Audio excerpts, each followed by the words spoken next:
L'histoire commence avec notre protagoniste, Sato Haruto. Il aperçoit une lumière brillante dans la nuit et tombe d'un arbre. Lorsqu'il atteint l'endroit d'où provenait la lumière, il voit un vieil homme, ainsi qu'une fille qui sort de cette lumière. La fille se présente sous le nom de Nokana et demande à Haruto de garder tout ce qu'il a vu secret, en échange de quoi elle deviendra son amie. Haruto accepte sans se rendre compte qu'elle vient d'un autre monde. Et juste comme ça, 10 ans passent. Nokana réveille Haruto un matin. Elle prend soin de lui puisqu'elle vit juste à côté de chez lui, avec seulement son grand-père. Mais ces traits rendent toujours Haruto très timide, car elle a bien grandi. Elle se rapproche soudainement, prend un grain de riz de la bouche de Haruto et le mange même. Notre héros a été pris par surprise en plein jour. Après cela, ils se rendent à l'école. Haruto vit pratiquement toujours seul, surtout parce que son père est constamment en déplacement pour affaires. Haruto se souvient des bagues que Nokana portait toujours. Elle disait qu'elles étaient extrêmement importantes pour elle. C'est pour cela que lorsqu'ils étaient enfants, Nokana avait demandé à Haruto de l'épouser, c'était une promesse d'enfance. Néanmoins, Nokana était méfiante et taquinait Haruto en disant qu'il n'aurait jamais ces bagues, ce qui le déçut beaucoup, car il tenait toujours à cette vieille promesse. Les vacances d'été devaient commencer le lendemain. Un des amis de Haruto était jaloux de lui, pensant que Nokana était la petite amie de Haruto puisqu'ils venaient ensemble à l'école tous les jours. Mais ce n'était pas le cas. C'était simplement parce qu'ils vivaient l'un à côté de l'autre. Cet ami dit à Haruto de faire quelque chose rapidement, sinon il le regretterait plus tard quand Nokana s'éloignerait de lui. Nokana envoie alors un message à Haruto, lui demandant de sortir avec elle pour le festival d'été. Haruto a donc de grands espoirs et se prépare à faire sa confession ce soir-là. Quand il rencontre Nokana, elle est toute vêtue d'un yukata traditionnel, et en la voyant, le cœur de Haruto rate un battement. Ils se rendent au festival, et Nokana se souvient comment, quand ils étaient enfants, ils s'étaient perdus une fois au festival. À ce moment-là, Haruto l'avait tenu pour qu'il ne se perde pas. Elle avait alors ressenti qu'il était son héros. Après avoir remémoré cela, ils se promènent et prennent des collations. Mais les yeux de Nokana s'arrêtent sur une peluche. Haruto prend un pistolet à air et tire un coup de maître pour obtenir le prix pour Nokana. Puis, il monte vers les montagnes pour obtenir la vue parfaite des feux d'artifice. À ce moment-là, Haruto voulait confesser son amour, mais un feu d'artifice l'interrompt. Nokana est totalement absorbée par le spectacle de feux d'artifice et est heureuse de pouvoir le regarder avec Haruto, mais elle a aussi quelque chose à lui dire. Haruto espère que Nokana va le demander en mariage, mais ses attentes sont anéanties lorsqu'elle lui annonce qu'elle va déménager avec son grand-père, loin d'ici. Ils retournent dans leur terre d'origine. Haruto n'arrive pas à faire sa déclaration et ressent un profond regret que quiconque a déjà été amoureux comprendrait. Puis, la même lumière brillante apparaît à nouveau, et Haruto se précipite vers les montagnes et empêche Nokana de marcher vers cette lumière. En le voyant, Nokana lui révèle la vérité, elle vient d'un autre monde. En plus, elle s'apprête à se marier, car elle est la princesse d'un royaume. Nokana affiche un sourire courageux et quitte ce monde pour son mariage. Mais Haruto décide de la suivre dans ce monde, déterminé. Il se retrouve devant une cour royale, où Nokana est sur le point d'épouser un prince d'une autre nation.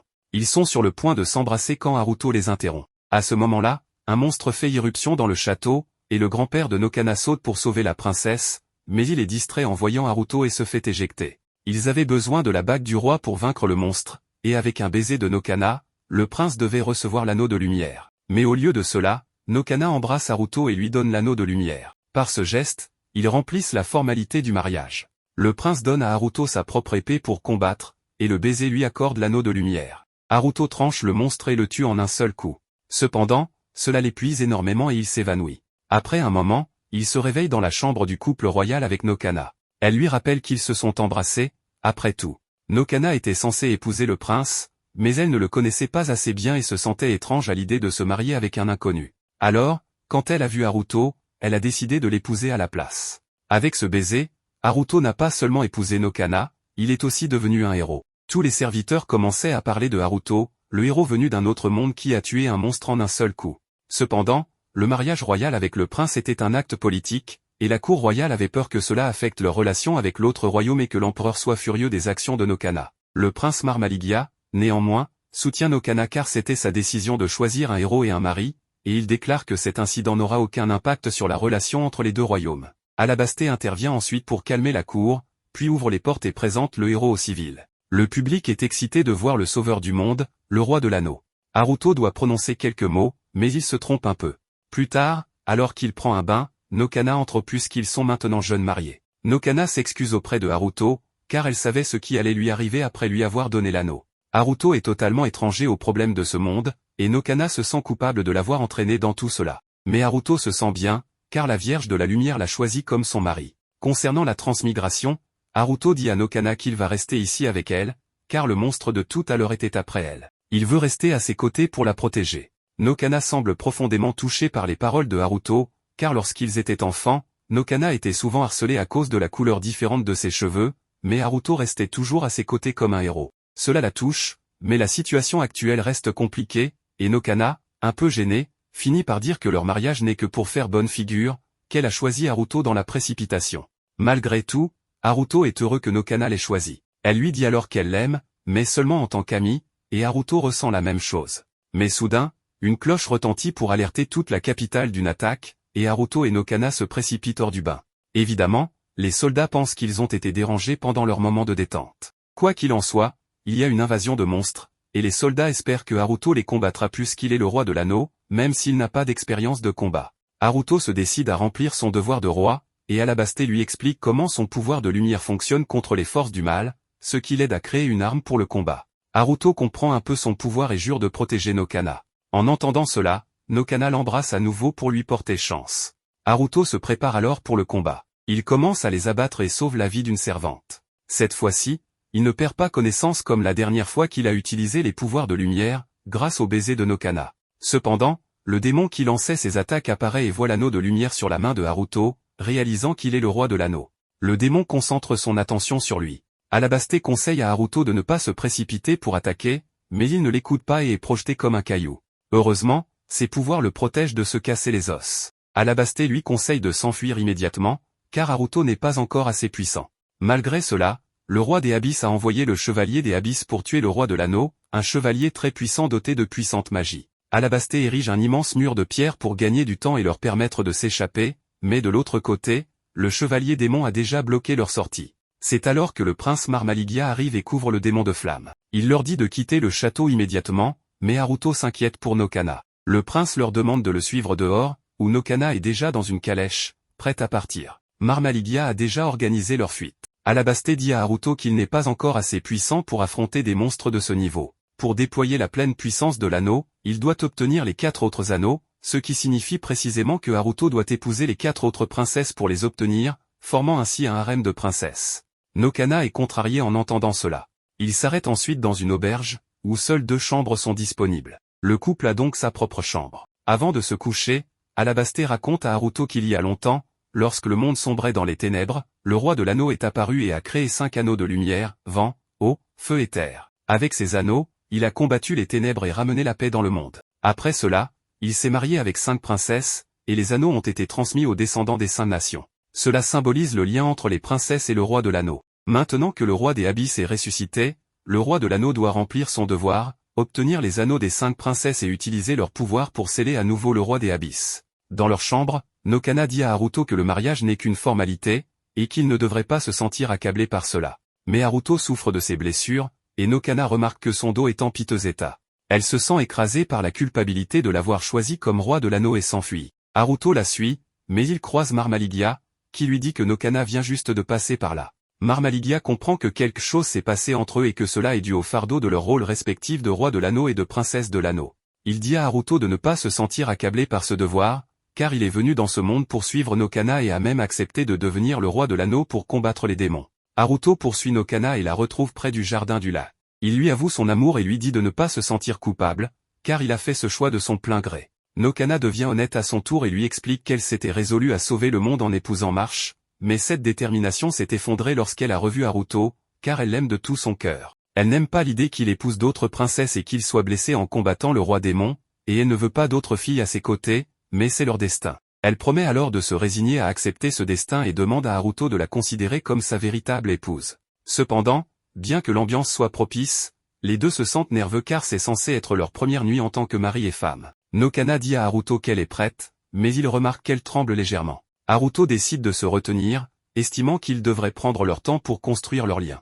Après avoir discuté, ils se sentent toujours nerveux, mais finissent par apaiser la tension. Le prince Marmaligia leur apporte ensuite de nouvelles robes pour qu'ils ne se fassent pas remarquer avec leurs vêtements d'un autre monde. Alabasté leur annonce que leur prochaine destination est le village des elfes, où Haruto pourrait obtenir l'anneau du vent. Alabasté essaie de motiver Haruto, en mentionnant que les elfes sont naturellement belles, mais il prévient que les chances sont faibles pour lui, car la princesse des elfes déteste les hommes. Le village des elfes est un endroit paisible, mais il y a 50 ans, il a été entouré par des murs de tempête pour des raisons mystérieuses.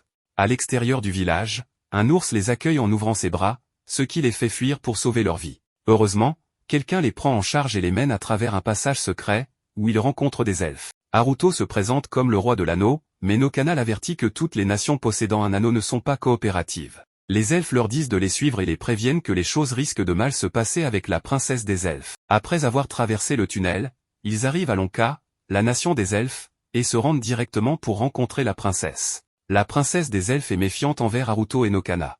Elle pense qu'ils se sont déjà embrassés, et lorsqu'elle réalise que c'est vrai, elle quitte la pièce en courant et vomit. La question demeure, comment Haruto pourra-t-il conquérir la princesse des elfes, qui est complètement dégoûtée par l'idée de tout contact physique? Jade arrive alors et leur annonce que sa sœur, Nefriti, ne succombera pas aussi facilement aux avances de Haruto. Jade, en tant que frère surprotecteur, est déterminé à ne pas laisser les choses évoluer entre sa sœur et Haruto, et il le fait bien comprendre dès leur première rencontre. Après avoir été emprisonné par Jade, le frère surprotecteur de la princesse elfique Nefriti, Haruto se retrouve dans une cellule pendant que les autres reçoivent un meilleur traitement.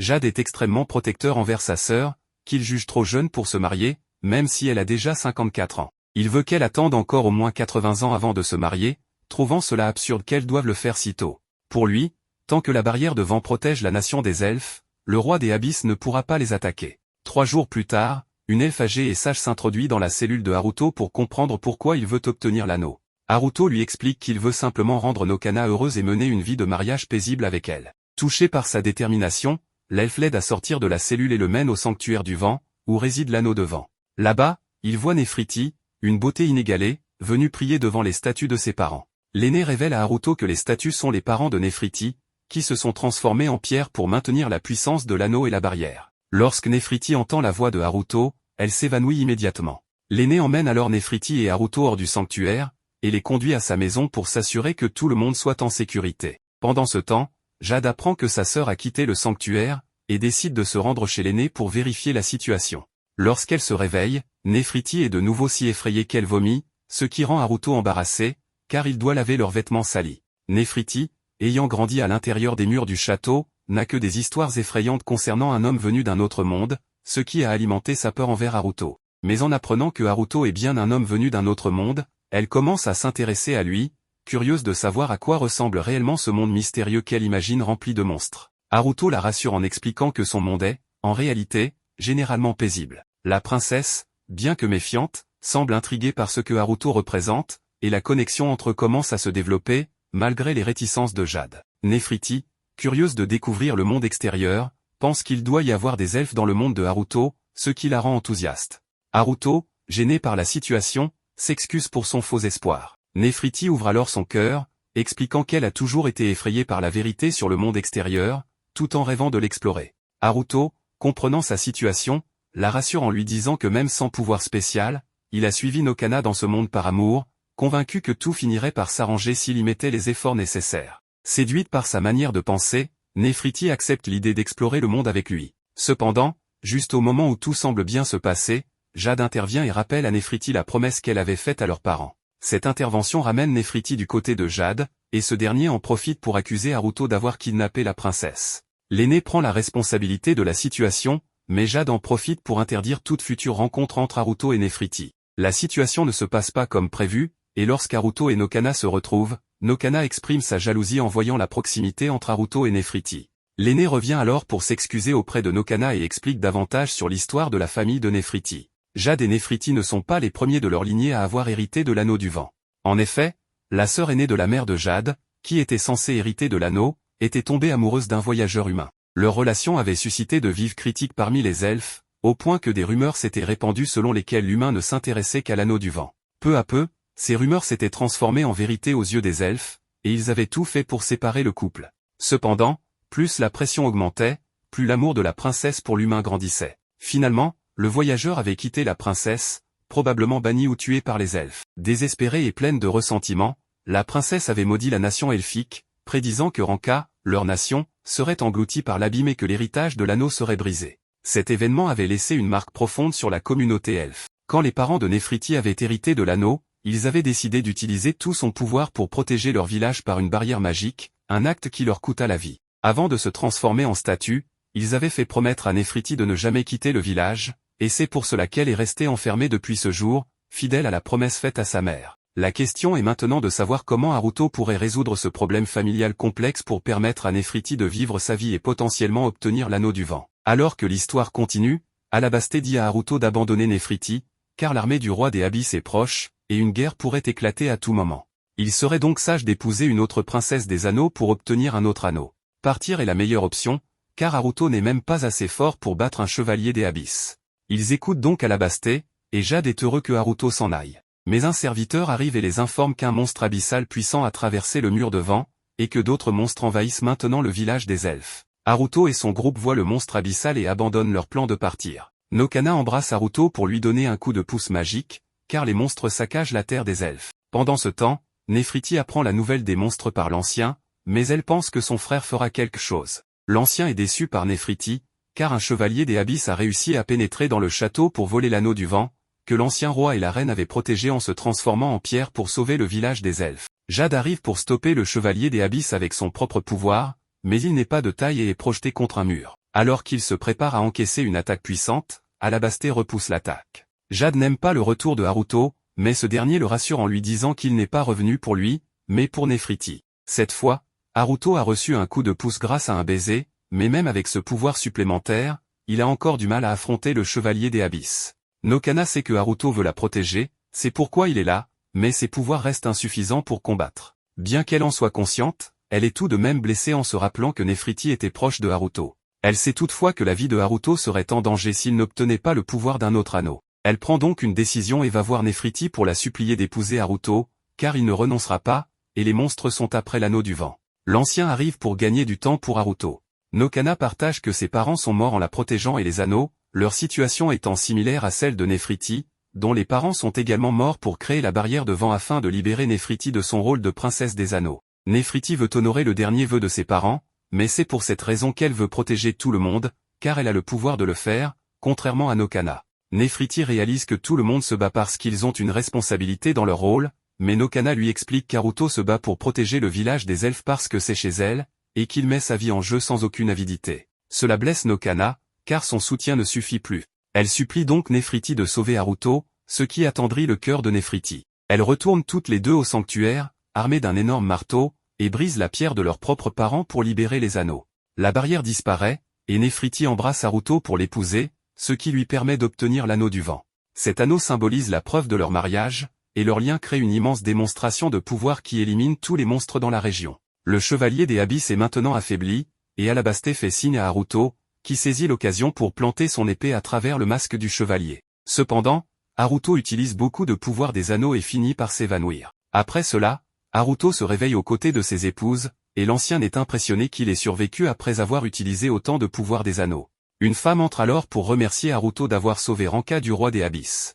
Elle est la sœur de l'ancienne reine et la véritable héritière du titre de princesse des anneaux, Smaragdi, qui avait quitté le village après la disparition de son amant. L'ancien informe Haruto que Smaragdi était en fait le chevalier des abysses sous ce masque et qu'elle possédait l'anneau noir du vent. Smaragdi, dévasté par la disparition de son amant, avait été manipulé par le roi des abysses, qui avait pris le contrôle d'elle grâce à cet anneau noir. Cela prouve que personne ne connaît véritablement le pouvoir du roi des abysses, mais ils savent désormais qu'il peut créer des chevaliers des abysses avec les anneaux noirs. Haruto doit trouver un moyen de stopper cela, mais il est encore affaibli après avoir utilisé sa magie. Néfriti lui parle alors des sources chaudes aux propriétés curatives. Avec ce joli sourire, Haruto ne pouvait refuser une telle invitation, alors il va se détendre dans les sources chaudes avec ses épouses pour régénérer ses pouvoirs. Néfriti détend l'atmosphère en demandant à Nokana de lui apprendre à accomplir ses devoirs d'épouse, puisqu'elle est la première épouse. Cela flatte Nokana, qui répond qu'elle est très proche de Haruto, qu'ils se sont souvent embrassés et qu'ils partagent même la même chambre. C'est alors que l'ancien arrive et entend toute la conversation. Elle, qui a plus d'expérience, les rejoint dans cette discussion. Pendant ce temps, Smaragdi demande à Alabasté s'il a des nouvelles de son amant, qu'il soit mort ou vivant. Alabasté lui donne un stylo et lui explique que son amant lui avait confié un message pour elle. Il était profondément attristé de voir Smaragdi rejeté par les autres elfes à cause de lui, alors il avait quitté le village et s'était installé dans une contrée lointaine, souhaitant que Smaragdi soit heureuse. Au lever du soleil, Néfriti visite la tombe de ses parents pour leur rendre hommage avant de partir. Elle annonce à Jade qu'elle a pris sa décision cette fois-ci, elle suivra Haruto pour accomplir son devoir de princesse des anneaux et rester aux côtés du roi pour lui offrir son pouvoir. De plus, elle souhaite explorer le monde extérieur avec Haruto. De leur côté, Smaragdi et l'ancien entendent deux hommes parler d'un sage qui les avait visités, un homme nommé Alabasté. Il s'avère que cet homme était l'amant de Smaragdi. Haruto, accompagné de ses deux épouses et de deux amis, poursuit son voyage pour obtenir les 3 autres anneaux des princesses des anneaux. Pendant ce temps, Nokana rêve d'être une parfaite femme au foyer, servant son mari de la manière la plus typique. Mais dans son rêve, Néfriti prend le relais et elle se voit forcée de regarder. Heureusement, elle se réveille avant que l'action principale ne commence. Mais Nokana est contrarié car Haruto accorde plus d'attention à Néfriti. Lorsque Nokana demande à Haruto de lui préparer quelque chose à manger, il lui dit de le faire elle-même, ce qui est un crime sérieux à ses yeux. Timide, elle tente de partir, mais Haruto la retient. C'est alors qu'ils aperçoivent une sorte de ville mobile géante, semblable à Godzilla. Alabasté leur explique qu'il s'agit de la ville mobile de Nidakita, dans la Nation du Feu, peuplée de gens-chats. Alabasté décide de donner la priorité à la princesse du Feu, ce qui déplaît à Marmaligia. À leur arrivée, ils montent à bord de cette ville à l'aide d'une échelle, mais Néfriti, ayant peur des hauteurs, hésite. Haruto est sur le point de l'aider, mais cette fois, Nokana saisit l'occasion par jalousie et s'occupe d'elle tout le long de l'ascension. Une fois dans la ville, ils découvrent un immense marché. Néfriti, qui a lu à ce sujet, leur explique que la Nation du Feu est peuplée de guerriers puissants et de chevaliers errants, si bien que de nombreux marchands voyagent avec eux pour leur sécurité. Alabasté ajoute que le peuple des chats a perdu sa nation pendant l'ère du premier roi des anneaux, et a depuis construit cette ville mobile pour vendre leurs services en tant que mercenaires. Alors que Nokana et Néfriti explorent le marché, elles se rendent compte qu'elles se sont séparées du reste du groupe. Néfriti, souffrant de phobie des foules, finit par vomir, mais Nokana lui vient en aide. Elle rencontre ensuite 2 femmes chats très mignonnes. Selon Néfriti, ces gens chats sont de vaillants guerriers qui servaient le premier roi des anneaux. Une femme chat leur demande si elles sont perdues et leur conseille de rester près de l'arène de Nidakita, leur plus grand repère, où leurs amis pourraient les retrouver. Pendant ce temps, Haruto est inquiet pour ses épouses, mais Alabasté le rassure, affirmant qu'il sait où elles se trouvent. Sur leur chemin, les femmes chats se montrent très hostiles, mais Marmaligia explique que ce peuple valorise la force. Bien que Haruto pense impressionner ses guerrières avec ses anneaux, elle semble plutôt admirative du physique musclé de Marmaligia. Malgré les tentatives de Marmaligia pour prouver que Haruto est plus fort, les femmes chats ne le croient pas en raison de son apparence frêle. Marmaligia leur demande alors où se trouve la princesse du feu, mais les femmes chats se montrent déçues, pensant que Marmaligia et ses amis sont également venus pour essayer d'épouser leur princesse, ce qui les choque profondément. Pendant ce temps, Nokana et Néfriti s'amusent près de l'arène, et Nokana prend soin de Néfriti, ce qui lui donne l'impression de s'occuper d'une enfant, bien que cela la conduise à des pensées légèrement déplacées. Néfriti s'excuse ensuite, car Haruto lui a accordé plus d'attention. Nokana essaie de rassurer Néfriti en lui disant que si Haruto lui accorde plus d'attention, c'est simplement parce qu'il est une personne attentionnée. Cependant, Néfriti sait que cela rend Nokana jalouse, et elle en est ravie, pensant que la jalousie naît de l'amour véritable. Pendant ce temps, un homme est jeté hors de l'arène, battu, et Haruto arrive avec les autres. Celui qui a battu tous ces hommes n'est autre que la princesse Granate, qui cherche un mari plus fort qu'elle. Dès qu'elle voit Haruto, le roi des anneaux avec 2 anneaux, elle l'attaque immédiatement et le met KO en un coup. Déçu par sa faiblesse, Granate se retire, et Haruto décide de s'entraîner au maniement de l'épée avec Marmaligia. Malgré ses efforts, il reste bien en dessous du niveau requis. À l'heure du dîner, un gardien leur sert un festin, espérant que Haruto devienne plus fort pour affronter la princesse. Bien qu'Alabasté lui rappelle qu'il possède les anneaux, Haruto refuse d'utiliser la magie, estimant que cela serait tricher. Cependant, un garçon chat leur dit que l'usage de la magie est autorisé, car de nombreux mages ont tenté leur chance contre Granate, mais ont tout de même échoué. Haruto doit maintenant apprendre à maîtriser les pouvoirs des anneaux. Il observe Granate se battre contre un adversaire et réalise à quel point elle est plus forte que lui. Nokana le rejoint et l'invite à s'allonger sur ses genoux pour le réconforter, lui disant qu'il a fait de son mieux. Néfriti, voyant cette scène, est jalouse car elle n'a pas encore créé un lien aussi fort avec Haruto. Nokana lui dit que ce n'est pas grave d'être faible, car leur lien lui permettra de devenir plus fort, mais Haruto n'apprécie pas cette idée. Plus tard, Haruto se rend dans un sauna mixte, où il voit plusieurs filles en train de se faire masser. Marmaligia arrive pour le distraire. Admirant la force de Marmaligia, Haruto se demande si Marmaligia aurait pu battre la princesse s'il était devenu le roi des anneaux, mais Marmaligia admet qu'il n'est pas à la hauteur de Granate, même avec les anneaux. Une fille chat propose à Haruto un massage, qu'il accepte. Cependant, il se fait arnaquer, car le masseur est en réalité un Goliath. Pendant ce temps, Granate arrive pour se faire masser et demande à Haruto de lui donner un massage. En plaisantant, elle lui dit qu'elle ira plus doucement lors de leur prochain combat, car, en tant que princesse des anneaux, elle doit perdre pour lui donner l'anneau. Elle lui propose même de faire semblant de perdre, mais cela blesse l'orgueil de Haruto, qui refuse son offre et promet de la vaincre à leur prochain combat. Haruto continue donc de s'entraîner durement, espérant que ses émotions renforceront ses anneaux.